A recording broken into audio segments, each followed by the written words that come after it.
Welcome to Empowered Health. We have quite the variety of interesting topics on today's show. We're talking about contact lenses, memory foam, aphrodisiacs, x-rays, and diagnostic tools. There's a lot on our plate today. Speaking of plates, later I'll get back into the kitchen with Andrea Potter of Rooted Nutrition and cook up some roasted squash and quinoa. Yum! Right now, we're going to take a look at another inspiring story of integrated health in action. I was in the middle of a golf game, and all of a sudden I had a tremendous pain right across my chest. That was 13 years ago in Florida. When it happened, he jumped in his car and drove straight back to Canada, only to discover he had blocked arteries. So at that point, I went to the library, and I discovered all sorts of books talking against bypass operations. I came across person who told me about chelation therapy, here at Menno Court of all places. Chelation therapy was first used to flush poison gas from the bloodstream of soldiers during World War I. It's also been used to combat lead, mercury, and other types of blood poisoning. One of the main components of chelation therapy is EDTA. It is a molecule that has affinity for heavy metals. So when it goes into the body, it grabs the heavy metals and then chelate it out, and then that it would eliminate from the body through the urine. Doctors recommended an angiogram and surgery. Don wasn't convinced. Instead, he favored chelation therapy. He undertook a 6-week treatment, twice a week, after which the treatments were monthly.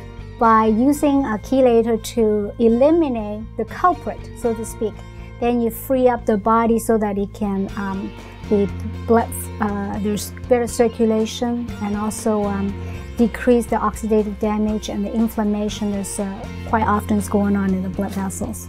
And then about 6 years ago, it was completed. I had an examination at Vancouver General, and Dr. Graham Wong, who's a cardiologist, said, Don, your heart is pristine. And so I looked him in the eye and I said, well, I guess chelation worked. It's a lengthy and costly therapy. Cardiovascular treatment is not a common use for chelation therapy. And while that may be true, Don swears by it. Along with the chelation therapy, Dr. Chow worked with Don to make changes to his diet and gave him supplements to help keep his cholesterol down and improve his overall health. I've been eating that for 15 years now. I still keep up with it.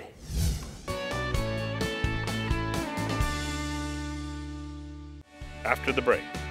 I fully understand the motivation for people's passionate interest in aphrodisiacs. Who couldn't use a few more happy endings? The question is, do any of these aphrodisiacs actually work? VJ, did you ever hear that certain foods like oysters can be aphrodisiacs? Yes, I have, Michelle. Oysters and also chocolate. I'm not quite sure if I quite believe that, though. Which is why Randy Shore's back on the show today to break down the connection between passion and food. Randy? I fully understand the motivation for people's passionate interest in aphrodisiacs. Who couldn't use a few more happy endings? The question is, do any of these aphrodisiacs actually work? Oysters have been touted as an aphrodisiac for millennia, probably because they look a bit suggestive. But there may be more to the oyster myth than pure aesthetics. According to the Mayo Clinic, zinc deficiency is a possible cause of erectile dysfunction, and oysters are a fairly rich source of zinc. You can get several times your recommended daily allowance of zinc from a single oyster. I think for oysters to work, though, you have to really like them, and not everybody does. A queasy partner is not your ticket to the promised land.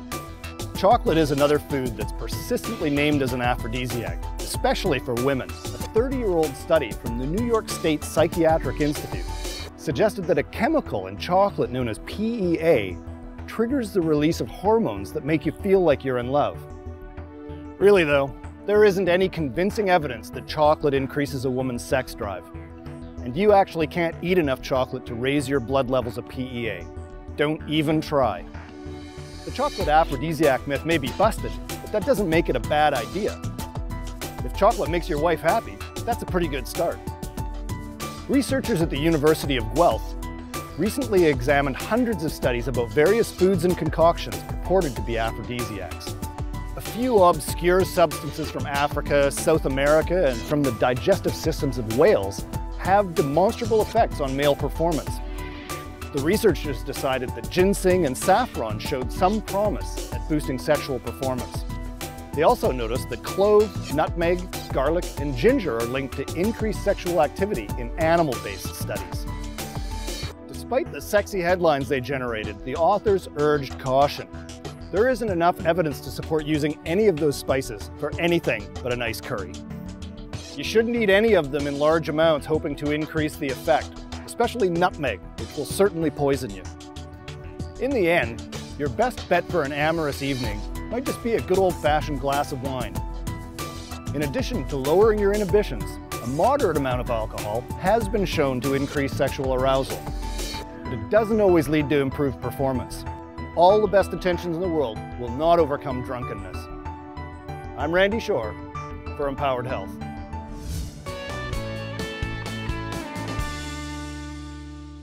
Your back affects your daily health. Welcome to another installment of Your Spine, Your Health. Because you have a spine, it's important to understand what chiropractic care means to your health. Your health always starts with a regulatory college.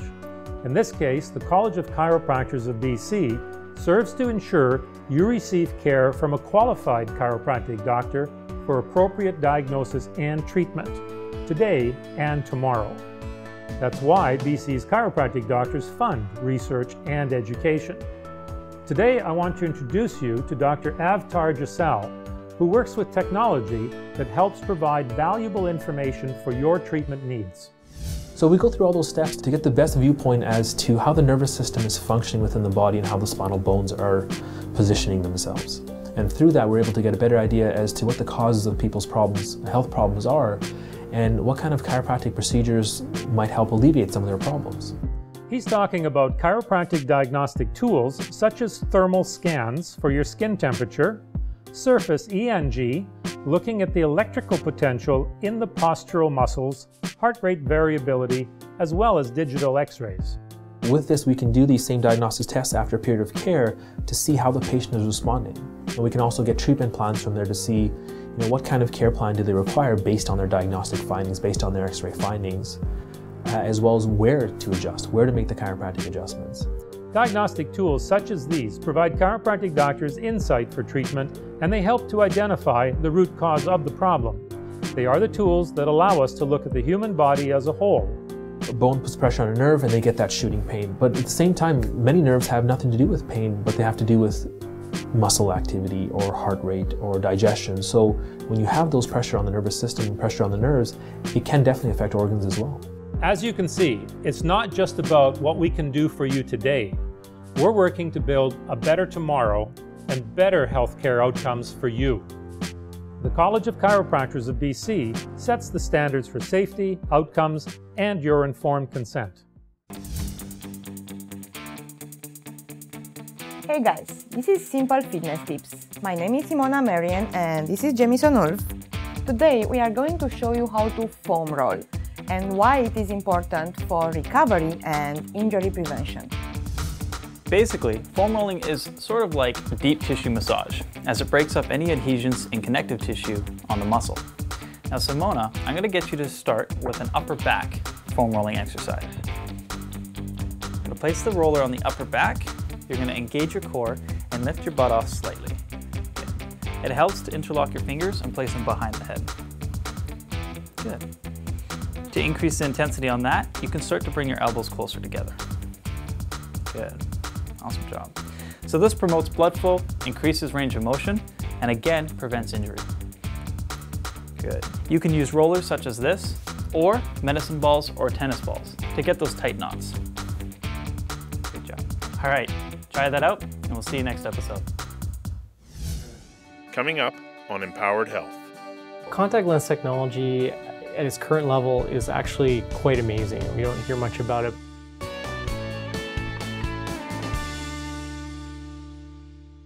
Welcome back to Empowered Health. We all know it's important to get a good night's sleep, but there are some little added things we can do to be a bit more comfortable, like memory foam, for instance. And to find out more about it, we went to the sleep shop and spoke to Farouk Manji. Check it out. I'm joined by Farouk Manji in our ongoing series about sleep. A hot topic these days is memory foam. And everywhere you go, you see memory foam.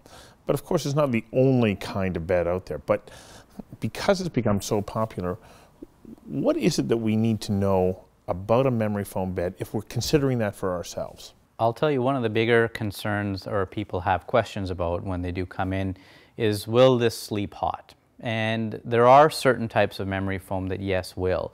So one of the things you want to ask is it an open cell construction? If it's an open cell construction, it's a mattress where the foam will have airflow go through, which will definitely help to ensure that the heat's dissipated so it won't stay hot. But it's a pretty dense material, is it? Yes, and density is a great question as well. Density, you can have 2 pound, 3 pound, right up to 5 or 7 pounds of density. Doesn't equate to firmness, and that's one of the things that people have this misconception. The higher the density, the firmer the bed or firmer the foam. It's really about the quality of the foam. So the higher the density, the better the quality of the foam is and the longer it's going to last you. And most memory foam, what they're designed to do is to alleviate, firstly, all the pressure points on your body.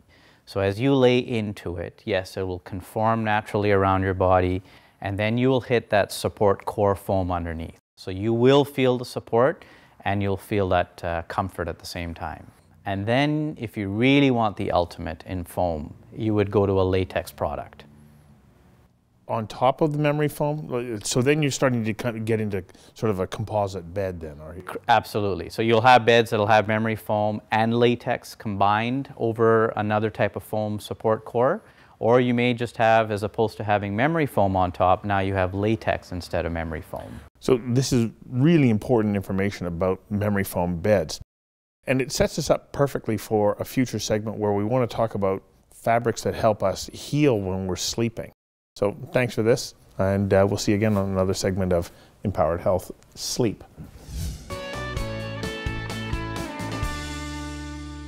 Contact lens technology at its current level is actually quite amazing. We don't hear much about it.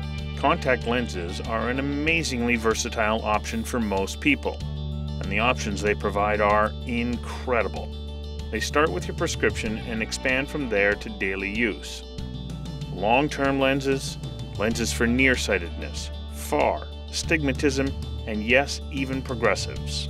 That's the fastest growing area too when it comes to contacts is progressives, because now you have a lens design that gives you, using what we call spherical aberration, it gives you simultaneous focus of far images and near images. Sometimes that's more differentiated based on your eye, so your dominant eye will get a better distance image and intermediate image, and your non-dominant eye will get a better near image and intermediate image, but the eyes are working together, and your brain then interprets what images it needs in order to give you that range of focus.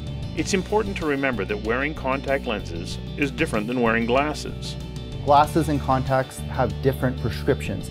When it reaches a certain power, there's a difference between the distance between the glasses and the eyes, whereas the contacts is right on the eyes. We have to calibrate it to match. So as soon as you take a lens from in front of your eye onto the surface of your eye, optically the power changes. So sometimes that requires additional tweaking or adjustment in order to get the best vision possible as well. So there still are a number of things to keep in mind when choosing a contact lens. You have to have the right prescription, proper fit, and selection of lens design. Sometimes this means trying a few different types of lenses, and it may take several visits. Then you need to go out into the real world, experience that in different environments, and then follow up with your professional so that you can give feedback. That feedback is really important, because if we don't get that real world feedback, then we can't make the appropriate adjustments. Because sometimes the lens material just doesn't fit with someone's eye physiology. There are many materials out there, many proprietary types of material with different levels of silicone and different levels of moisture, all very different, and everyone's eyes are different. So finding that fit is really key. Health concerns like adequate UV protection, bacteria that could potentially cause infections, and dry eyes all need to be considered. It's doing the cleaning process, following it, and not cheating when it comes to it. It's the one-step solutions are so much easier to use than they used to be in the past, but just making sure you're still changing your solution every night, making sure that, you know, take that extra little bit of time and do the rub and the rinse and get the buildup off the lenses and make sure that you're changing the solution. The lenses might feel comfortable, but there's things that we're looking for when we're checking the fit of the lenses. And overwear, we get blood vessels and dryness and more severe infections and things like that. Your vision may be affected, but it also can irritate the tissues underneath your eyelid, which eventually can lead to reactions and long-term damage. So there's a number of factors we gotta look at when it comes to contact lenses, especially the environments that you're in. When used properly, contact lenses are a fantastic lifestyle option. If you're a contact lens wearer, carry solution with you. It's the easiest thing you can do. It's the best thing that you can do. After the break. So I love the idea of having pumpkin seeds with squash. Okay. Because pumpkin's in the squash family. And we're always talking about whole foods, we're actually like uniting the food. This cooking and nutrition portion brought to you by Save On Foods. Chef and holistic nutritionist Andrea Potter from Rooted Nutrition is with me here today to share another amazing recipe. Andrea, welcome to the show. Thanks for having me. What's today's recipe? So today I'm doing a little bit of a different thing with quinoa. Okay. We're doing a seasonal kind of fall-winter dish. Mm-hmm. So I love the idea of having pumpkin seeds with squash. Okay. Because pumpkin's in the squash family. And we're always talking about whole foods, we're actually like uniting the food. Right. And even quinoa, if I'm not wrong, is a whole grain, right? Quinoa's a whole grain, exactly. Right. So we're using as many whole foods as we can. Okay. And another one of them is cranberries. Mm-hmm. So I'm just going to show you how to prepare this. There are so many ways to prepare squash, but this is one that I really love. And just take a peeler and get the outermost skin off. I'm only going to be using the neck of this. Right. This is the bell on the bottom, and then this is the neck. And I'll use the bell for another thing, roast it whole or what have you. Okay. So then I'm just going to cut off the top. Okay. Piece. Cut as much as I peeled. I'll clean it up in a second. So this first part keeps in your fridge really well. Okay. Just cover the top part with a bit of plastic wrap. Right. And then it goes in the crisper, and this will keep for a couple of weeks. So don't peel the portion you're not going to use. Exactly, yeah. Okay. It just helps protect it. If you do want to use this right away, you could just cut it in half, take out the seeds, and then roast it in the oven as well. All right, okay. And then you'll have a nice puree kind of one. Mm-hmm. So we've got two parts. So at this point, you just treat it like any other veggie. I'm just going to get some nice diced pieces from this. Right. I've got a pot of quinoa cooking in the back. Right, and this is going to be mixed in that? And this will be mixed in. And it takes about the same amount of time to cook the quinoa as to roast the squash. Right, okay. So, quick dinner idea, put your quinoa on, cut your squash, half an hour later you'll be ready to go. It's not only quick, it's also very healthy. Exactly. Yeah. Okay, so I'm going to put some oil on it. Okay. Just a little bit of salt for roasting it. And that's olive oil? This is olive oil. You could use sunflower oil as well. Okay. Just to cover. Sea salt? A little bit of sea salt. I just use my hands to get it all over. Yeah. So I'll pop this in the oven for about half an hour. Half an hour at what temperature? 350. 350, Yeah. okay. So Andrea, the squash is roasted, the quinoa is ready. What's next? Okay, so quinoa, I just put 2 parts water to 1 part quinoa. Make sure Okay. you rinse the quinoa first. Okay. So basic. So the quinoa goes in here. What's next? Yeah. Did you want to add the seeds? Sure. These are pumpkin seeds. I just roasted them at 350 for about 10 minutes. Is there a particular technique to that? That has a lot of flair. I just put the whole thing in. Okay, I'm going to put all of the cranberry in. Okay. I think we can mix the parsley right in here.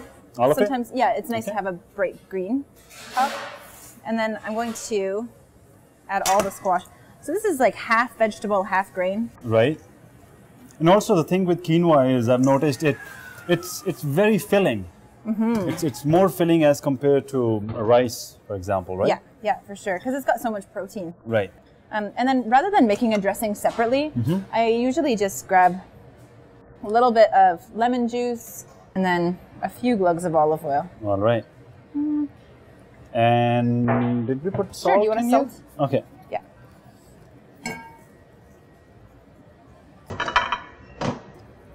That looks Okay. great. So I'm just going to toss this all together. Okay.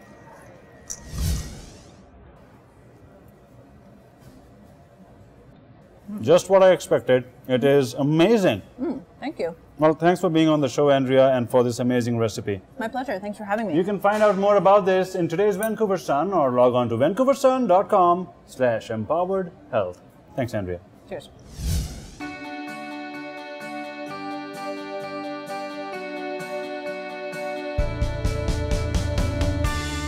Squash is a fruit. No, wait, it's a vegetable. Well, I don't know, but registered dietitian Crystal Higgins surely does, and she's on the show today to squash us with some useful information. Crystal, welcome to the show. Thanks, Vijay. So, squash, is it a fruit or is it a vegetable? Well, botanically, squash is actually considered a fruit, and the reason for that is any fruit or vegetable that has seeds is considered a fruit. However, culinary-wise, we do tend to refer to it more as a vegetable. So, depending on how you look at it, it's a bit of both. That's right. Okay, what do we have here on the table, Crystal? Well, we have two of my favorite varieties of squash. We have a spaghetti squash and a butternut squash. And not only are they both tasty, they are very nutritious, both a very good source of vitamin C, potassium, fiber, and the antioxidant beta-carotene. And something else that I like to use them for is weight loss. These things are good for weight loss? Absolutely. So something like a spaghetti squash is a great replacement for pasta or noodles. And the reason for that is a cup of spaghetti squash is only 45 calories versus a cup of noodles, which is over 200. Wow. So you can save a lot. So not only is it good for weight loss, but it's also great for diabetes management as well. Perfect. So Crystal, what's the best way to prepare spaghetti squash? Spaghetti squash is very easy to prepare. I will give you a tip though to soften the skin. All you need to do is pierce the outside with a fork and put it in the microwave for a minute, and that will make the skin a lot softer so you can cut through it easier. And the point about piercing it with a fork, that's really important, I believe, because if you don't, it could burst in the microwave. That's right. Yeah, so you want to make sure you have a little space for some air to be released. Okay. Other than that, you just slice it open and scoop out the seeds, place it on a baking tray, and roast it in the oven. And you can roast it with things like Parmesan and garlic and even a marinara sauce to give it lots of flavor. And the seeds of the squash are edible as well, right? Absolutely. So just like a pumpkin, you can roast the squash seeds as well. Okay, let's talk a bit about the butternut squash. How do you prepare this? So the butternut squash is prepared in a very similar way. You'd simply slice it in half and roast it. One of my favorite things to do is to actually roast it with some olive oil and cinnamon. You can use it for a soup, a salad, or even a topping for pizza. Topping on a pizza? You bet. Okay, I'm going to try that for sure, Crystal. Thanks for being on the show and giving us the goods on squash. My pleasure. We'll Thank you. Thanks. Well, that's all for this episode of Empowered Health. You know that segment on contact lenses? I just couldn't take my eyes off it. Now stay tuned for more eye-opening information next week. We'll see you soon on Empowered Health. Bye. Bye.